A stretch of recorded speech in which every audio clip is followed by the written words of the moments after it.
Hello friends, welcome to the new episode of my channel. আমি অরিত্র। এখন এই ভিডিওর মধ্যে আমরা কথা বলছি মাইকেল বলে ছবিটাকে নিয়ে, হলিউডের ফিল্ম, যাতে জাফর জ্যাকসন প্লে করছে মাইকেল জ্যাকসনের রোলটা, তারই নেফিউ, এবং এটা ডিরেক্ট করছে অ্যান্টনি ফুকুয়া, এবং তার সাথে এটা লিখেছে জন লোগান।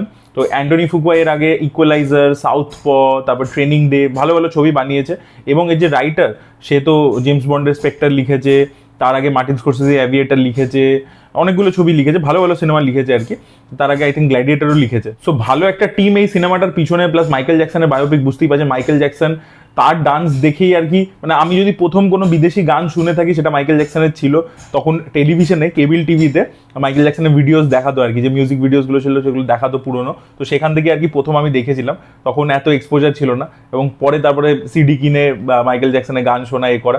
এবং আপনারা যদি দেখেন ইন্ডিয়াতে হিন্দি সিনেমাতে যত ডান্সার্স হয়েছে, তাদের ডান্সের পিছনে কিন্তু হিউজ ইন্সপিরেশন রয়েছে মাইকেল জ্যাকসনের। মানে সেটা মিঠুন চক্রবর্তী হোক, তারপরে সেটা চিরঞ্জীবী হোক। চিরঞ্জীবী তো একটা মাইকেল জ্যাকসনের পুরো গানের পুরো এক্সাক্ট কপি করে দিয়েছিল। তো প্রচুর লোক, মানে ইভেন আজকের দিনেও, মানে ইভেন শাহিদ কাপুর বলুন, এই বলুন, সবাই কিন্তু ডান্সের মধ্যে মাইকেল জ্যাকসনের ইনফ্লুয়েন্স দেখতে পাওয়া যায়। তো আজকেও প্রচন্ড রেলিভেন্ট সে। তো তাই জন্য প্রচন্ড এক্সাইটেড ছিলাম, প্লাস ভালো টিম বানাচ্ছে, প্লাস বোহেমিয়ান র্যাপসোডি প্রডিউসার তারা অ্যাসোসিয়েটেড রয়েছে। তো সব কিছু মিলিয়ে was very very excited for this film. সিনেমাটা 1960s থেকে শুরু করে 80s অব্দি, 88 অব্দি এক্স্যাক্টলি ব্যাডের যে ট্যুরটা হয়েছিল সেই অব্দি আর কি আছে। এবং 60s আর কি, যখন জ্যাকসন 5-এ মাইকেল জ্যাকসন পারফর্ম করতো নিজের ভাইদের সাথে, সেখান থেকে শুরু করে একটা এরকম পিরিয়ড আর কি কভার করছে। তারপরের ঘটনা দেখায়নি। এবং শোনা যাচ্ছিল যে এই ছবিটা একটা সার্টেন অ্যামাউন্টে টাকা রোজগার করলে তাহলে পার্ট 2 তারা বানাবে, দেখা যাক সেটা কি হয়। সেগুলো আমি কন্ট্রোভার্সিগুলোর মধ্যে পরবর্তীতে আসি, সেটার জন্য ছবিটা কিভাবে এফেক্টেড হয়েছে সেটাতেও আসছে। ছবিটার মধ্যে পজিটিভ কি কি ছিল, তো দেখুন এখানে জাফর জ্যাকসনের পারফরমেন্স কিন্তু আউটস্ট্যান্ডিং হয়েছে। আউটস্ট্যান্ডিং পারফরমেন্স দিয়েছে, মানে পুরো আপনার মনে হবে যেন মাইকেল জ্যাকসনকেই দেখছে। তো এতটা ভালো লেগেছে তাকে, এবং সে পারফরমেন্স দিয়েছে, ভয়েস থেকে শুরু করে ডান্স স্টেপ থেকে শুরু করে প্রত্যেকটা জিনিস এত ভালো করেছে, একদম মানে পিঞ্চ পারফেক্ট পারফরমেন্স, তো one of the best performance আর কি, পারফরমেন্স ওয়াইজ দুর্দান্ত লেগেছে আমার। তো সেটা আর কি খুব পজিটিভ ছিল। দ্বিতীয় হচ্ছে কোলম্যান ডমিঙ্গো এখানে মাইকেল জ্যাকসনের বাবার চরিত্রটা, মানে জোসেফ জ্যাকসন, শেপটা প্লে করেছে, এবং তার পারফরমেন্সও কিন্তু ছবির মধ্যে ভালো। সে অ্যাকচুয়ালি ছবির মধ্যে অ্যান্টাগনিস্ট। আপনারা প্রত্যেকেই এই ঘটনাগুলো জানেন, মাইকেল জ্যাকসনের ব্যাপারে বেশিরভাগ ঘটনাই লোকে জানে। এই সিনেমার মধ্যে তো তাই দেখিয়েছে যেগুলো মানে খুবই মানে পাবলিক ডোমেনে অ্যাভেলেবেল আছে, সেই জিনিসপত্রই দেখিয়েছে, এবং সেটা আমি পরে আসছি সেটার মধ্যে।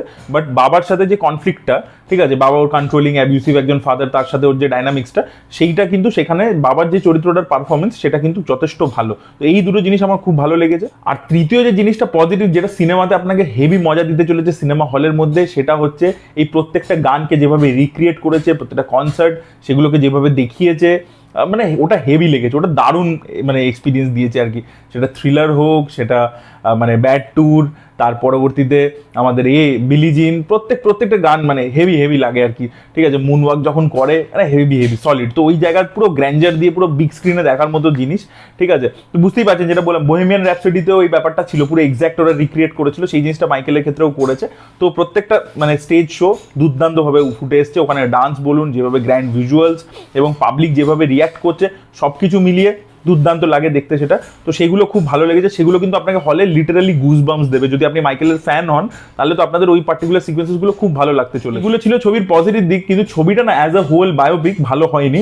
এটাকে হলিউডের সঞ্জু বলা যেতে চলে। সঞ্জু যেরকম সিনেমাটা কি ছিল, রাজকুমার হিরানি সঞ্জয় দত্তের একটা হোয়াইট ওয়াশ ফিল্ম বানিয়েছিল, হোয়াইট ওয়াশিং করেছিল আর কি। সঞ্জয় দত্ত সব সময় আর কি সিচুয়েশনের ভিকটিম, কেউ না কেউ ওকে আর কি ভিকটিমাইজ করছে, সেরকম একটা অ্যাঙ্গেল দেখিয়েছিল, এবং সঞ্জুকে খুব ভালো একটা ক্যারেক্টার দেখিয়েছিল। এখানেও কিন্তু মানে ক্যারেক্টারের সাইকিটাকে কাইন্ড অফ এক্সপ্লোরই করেনি। ঠিক আছে, এই বাবার সাথে কনফ্লিক্ট এইটা একটা রেখেছে, বাকি কিচ্ছু ছবিটার মধ্যে ডেপথ একেবারে নেই ছবিটার মধ্যে। ছবিটা just it's like a playlist, যে একটার পর একটা মিউজিক ভিডিও চলছে খালি। ঠিক আছে, মাঝে যে জায়গাটা অ্যাজ এ হিউম্যান বিং কীরকম ছিল মাইকেল জ্যাকসন, সেই দিকটা এক্সপ্লোরই করতে পারিনি, একেবারেই পারিনি। মানে ধরুন ওর ভাইদের সাথে ওর সম্পর্ক কীরকম ছিল, কি ভাইদের কিন্তু কোনো ভূমিকাই নেই, বা মায়ের সাথে একটা সিন রেখেছে কিন্তু মায়ের সাথে কি বন্ডিং ইত্যাদি সেগুলো ভালো করে এক্সপ্লোর করেনি। পরবর্তীকালে ওর যে ম্যানেজারের সাথে ওর বন্ডিং ছিল সেগুলো। আচ্ছা, 90s থেকে যে ঘটনাটা, আপনার সিনেমাটা দেখে কি মনে হবে জানেন, যে ছবিটা একটা হুট করে এসে না থার্ড একটা নেই ছবিটা, মানে যেন হুট করে বন্ধ হয়ে গেল, হুট করে শেষ হয়ে গেল ব্যাপারটা। কারণ যেভাবে সেট আপ কিছু জিনিসের করেছিল এই হসপিটালের ব্যাপারটা, সেটা পরবর্তীকালে পে অফের জন্য রেখেছিল, বাট সেটা হয়তো শ্যুট হয়েছিল, আমি যেটা পড়ছিলাম আর্টিকেলস, যে ওই জিনিসটাকে পুরো কেটে বাদ দিয়ে দিয়েছে। কারণ 90s-এর যে ঘটনা আপনারা প্রত্যেকে জানেন, যে মাইকেল জ্যাকসনের ওপর চাইল্ড মলেস্টেশনের অ্যালিগেশনস এসছে, সেগুলো কোর্টে কেস চলেছে, কিছু লোকে পরে ডিনাই করে গেছে, আউট অফ কোর্ট সেটেলমেন্ট হয়েছে। তারপরে কোর্টও মাইকেল জ্যাকসনকে আর কি 2005-এ আর কি বলে দিচ্ছে না আর কি, বা ইজ্জত মানে কোর্টও মাইকেল জ্যাকসনকে আর কি বেকসুর খালাস করে দিয়েছিল। এবার সেটা সে পয়সার জোরে পাওয়ারের জোরে করতে পেরেছিল কিনা কে জানে। তো সেইগুলো, সেই যে অ্যাঙ্গেলগুলো আছে না, সেই দিকটা একেবারে দেখায়নি, ঠিক আছে। এবং তার আগেও যে পোর্শনটা ধরুন এই 60s থেকে 80s পোর্শনটাও যদি দেখায়, সেখানে ওই ফ্যামিলির সাথে বন্ডিং ইত্যাদি, ভাইদের সাথে সম্পর্ক, ওই যে বডিগার্ড সব কিছু, সেই জিনিসটা, এবং অ্যাজ এ হিউম্যান বিং সে কতটা ওই ভয়েডটা ফিল করছে ছোটোবেলার মানে একটা চাইল্ডহুড ট্রমার জন্য যে কি ফিল করছে, সেই অ্যাজ এ হিউম্যান বিং কীরকম তার সাইকিটা সেটা বুঝতে পারিনি। একটা ইভেন্টের পর আরেকটা ইভেন্ট, আরেকটা ইভেন্টের পর একটা ইভেন্ট, সেগুলোকে গ্র্যান্ডভাবে খালি দেখিয়ে আছে, আর বাকি সব মাঝে মাঝে মন্টাজের মতো চলছে।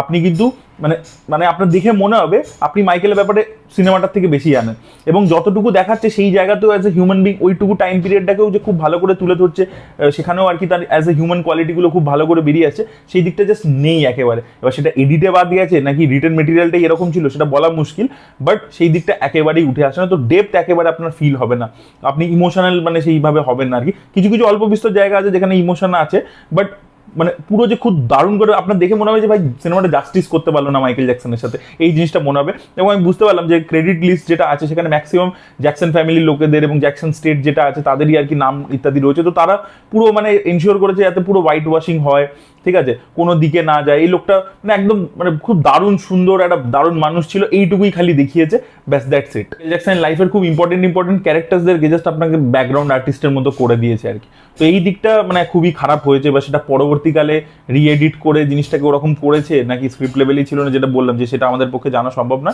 কিন্তু সিনেমাটা আপনাকে হলে একটা সার্টেন লেভেলও মজা দিতে পারবে ডেফিনেটলি, ওই কনসার্টগুলোর জন্য, পারফরমেন্সের জন্য, সেইগুলোর জন্য ভালো লাগতে চলেছে।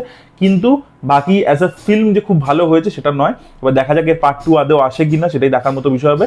তবে আরও একটা জিনিস আমি বলতে চাই, এই সিনেমাটা দেখে এর যে রিভিউজ, মানে হলিউডের রিভিউজ তো আগেই চলে এসেছিল, সেখানে কিন্তু প্রচন্ড খারাপ রিভিউজ আর কি বিদেশি ক্রিটিক্সরা দিয়েছে।